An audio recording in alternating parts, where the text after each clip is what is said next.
Welcome back to another Kick and Post YouTube video. Today we're going to be previewing Monday Night Football. We got the Saints hosting the Dolphins. A lot of playoff implications going on in this game in the NFC, and I believe that the Dolphins will be almost primed it for a playoff spot if they win as well. Oh yeah, big. Ooh, I saw some green for a second. Big matchup for them, especially in the AFC East. There, Patriots dropping a couple games. Bills won this week, but it's really tight at the top of the division. Some big news though going into this game. The Saints will be without their backup and their backup's backup quarterback. Yeah. Trevor Siemian and Taysom Hill will be out this week. So Ian Book gets his first career start, quarterback out of Notre Dame. Rookie. Scary scenes in a very, very important game. For real. That boy Cam Jordan off the edge, always going to bring the heat. I think this is a true test for the Dolphins, who've had a really good run of play, but against very mediocre teams. So we'll kind of see what they're kind of about, Thank you, sir. Did you get that? Yes, sir. Did you use your foot down? Okay, well, let's see the Ian Book led Saints. See how this works out. So, what do you think the game plan for the Saints is going to be? Time management. Any bit Maybe of this? some of this. Oh. Maybe It's some not of a full that. score. For a second, I thought you were too, and then you break a fumble. I was like, Ian Book was very dynamic on his feet at Notre Dame. And he's not a horrible thrower of the ball. I mean, he did beat a Clemson team led by Uwangalele, right? Yeah, and that was an electric game. It had nothing really to do with DJ's play or that Lawrence wasn't there. It was just a very high scoring game. He outplayed him. He outplayed the defense. Everybody was there on defense. Oh, okay. Didn't really expect a hand out there. Who walked in? Yeah, I'm really hoping for a 6-touchdown game from Kamara. Where he saved me my league. A throwback to last Christmas, not this Christmas that passed, but last year's Christmas, where he went for 6 or 7 TDs. Should have been 7, but Taysom had to get him one. He could have broken the record, but.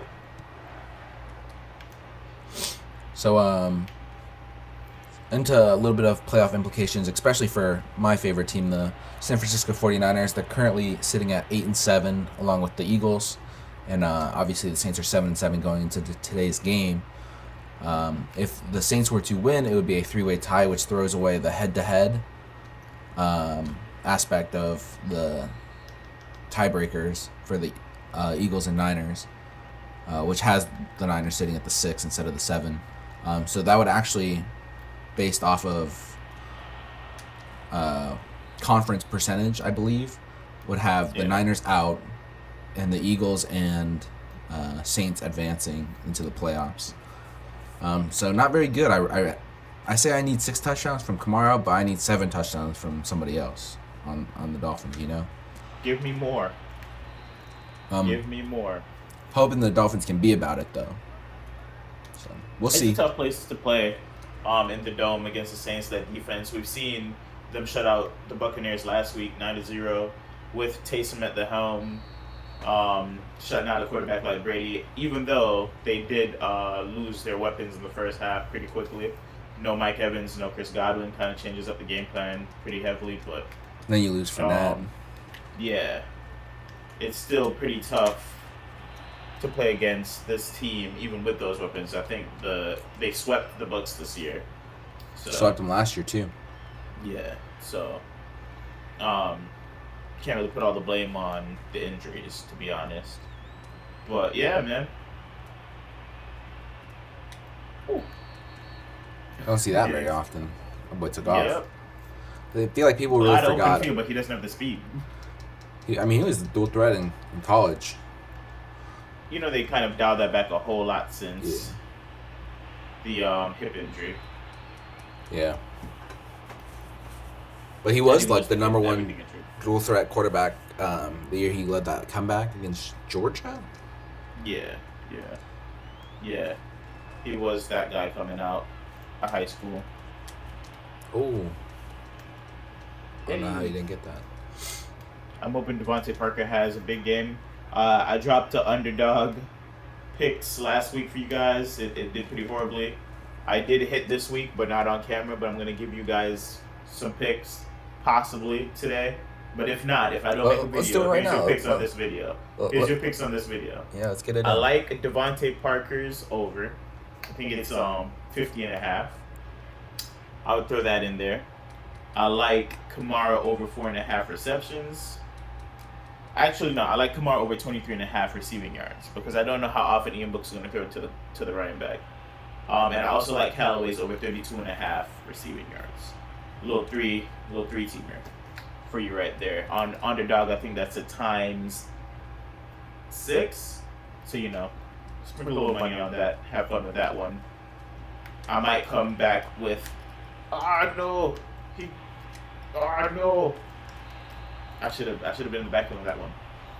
Yeah, but sprinkle a little money on that one. I might come back with a video explaining why I like that. But for now, those are the picks. If it doesn't happen, we'll get back to you with an update on that after the game, maybe next week.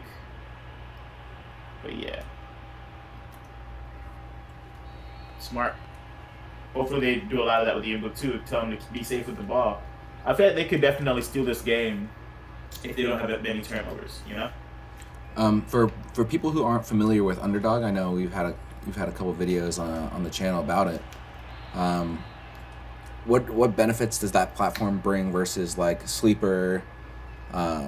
Sleeper has their own thing as well, and I know you've made tons of videos on Sleeper. Play the Sleeper. What's it called? Sleeper Squads. Yeah, but that's a new platform. That's a fairly new platform. The positives you get with a place like Underdog is you have the pick'ems, so you can pick over and under on yardage or touchdown scoring or interceptions, stuff like that, depending what lines they offer that day. They also have rivals, so you could pick a player's performance versus another player's performance. So one of the ones I saw recently was Ian Book over Ian Book plus 62.5 or something like that to cover against Tua's passing yards. Yeah. Interesting. Yeah, stuff like that. They also have little like DraftKings type games where you're picking lineups versus other players, like kind of like mini fantasy draft before a single game. They also do year-long best ball drafts, so it's a pretty fun platform to kind of get into, But, yeah. Honestly, I've never even used Underdog, so I've been meaning to get into that. They also do a lot with content creators, so I like their platform. And, maybe keep dropping a couple vids. They'll like what we do here at Kick and Post.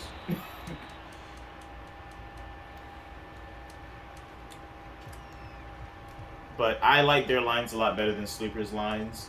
I like that I could do one game, because in Sleeper you get kind of like docked for doing all of your picks in one game, while it doesn't matter if you mix the games or do it all in one game on Underdog. The multiplier is the same, and it's a pretty hefty multiplier compared to Sleepers right now. Also, in Sleeper, you have to pick someone from the other team. Yeah. Hate that. I don't remember if I have to do that on Underdog. I don't think so, but yeah. Sleeper does force you to at least split the games. Split the teams. Tough. But I don't remember if they force you to do that on Underdog. I know you can't like stack a player's stats that much on either of them, which, speaking of that, Sleeper allowed that for like 2 weeks, and I'm pretty sure Cooper Kupp cost the company too much money. Because you could stack Cooper Kupp's over in receptions, his over in yardage, and throw a little over a half touchdown in there, and like back-to-back weeks he hit all those.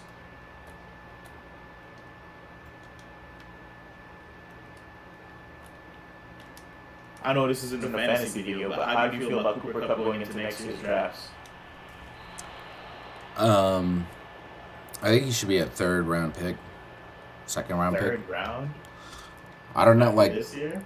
I mean, he had a crazy year 2 years ago as well. Obviously not to the extent with a different quarterback, but Yeah.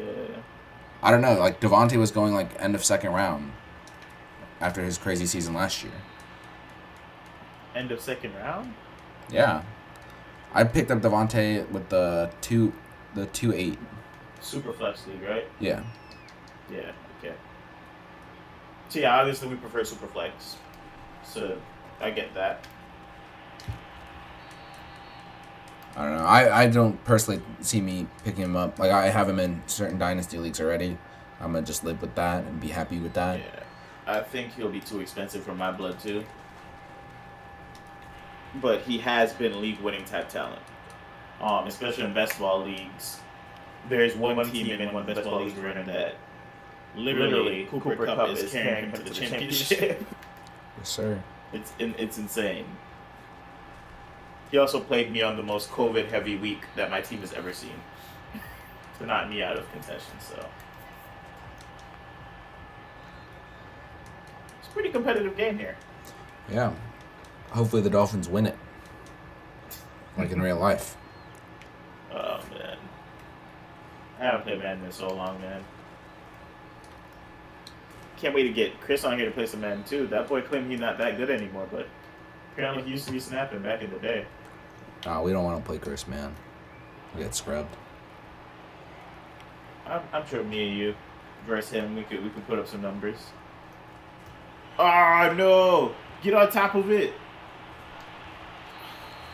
You know, that's that boy Quan Alexander. I was just about to hit Devontae Parker too. He just came open. Things you hate to see. Still got to convert. Yeah.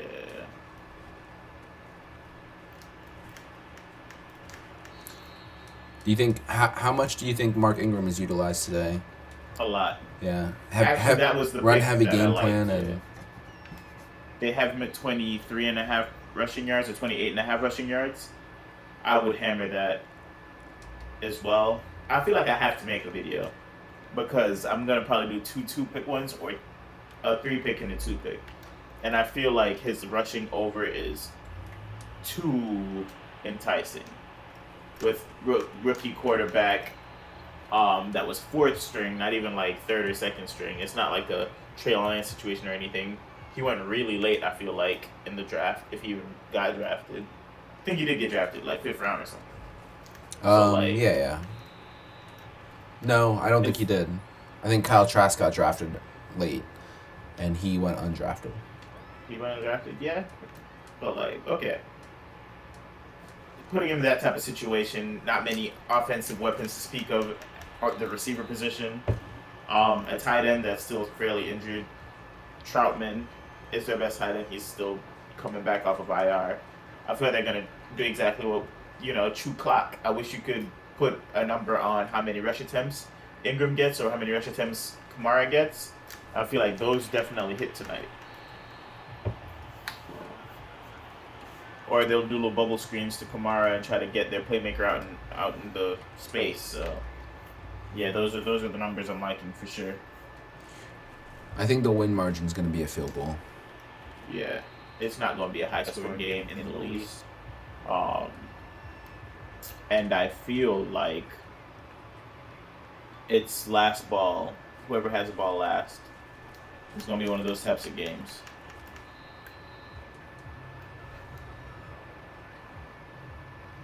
I just realized what you're going to do. Well, what do you think I'm going to do? I'm going to score. You're going to run the ball down and then kick a field goal. Yeah.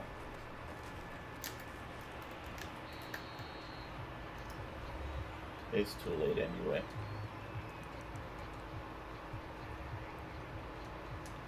So if the Saints win, where do they go from here? They win out and make the playoffs. Where are their next matchups? Carolina and the Falcons.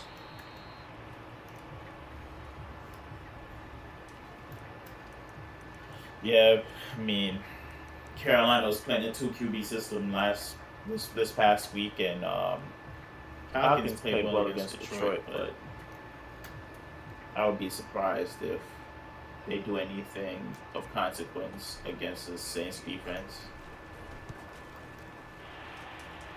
5 seconds. Can we spark some magic? Can we spark some magic with these 5 seconds?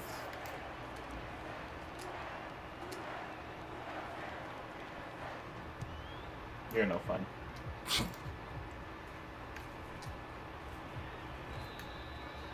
Two seconds left.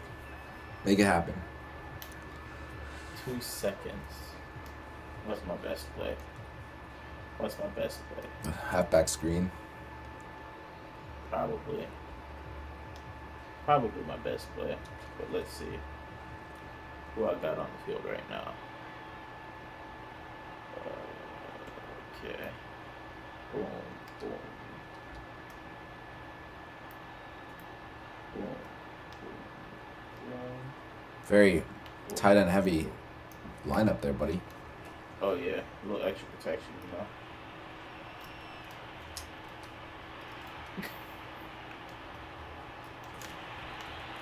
Starting to fumble it. I wouldn't be surprised if this is the score tonight. A little 10-7. 7-10. Yeah. A little 10-7 matchup. I feel like both defenses are pretty solid. It'd be really bad for fantasy, which, speaking of, we'll have one of those videos dropping soon. A lot's happened in the year of fantasy. You know. I dropped a video about being in 16 leagues. Comes to find out, I'll probably only make the finals in 2. Did play in 4 semis, if I'm not mistaken. Yeah, 4 semifinals. And that's how that went. Otto will give us an update on his fantasy year as well.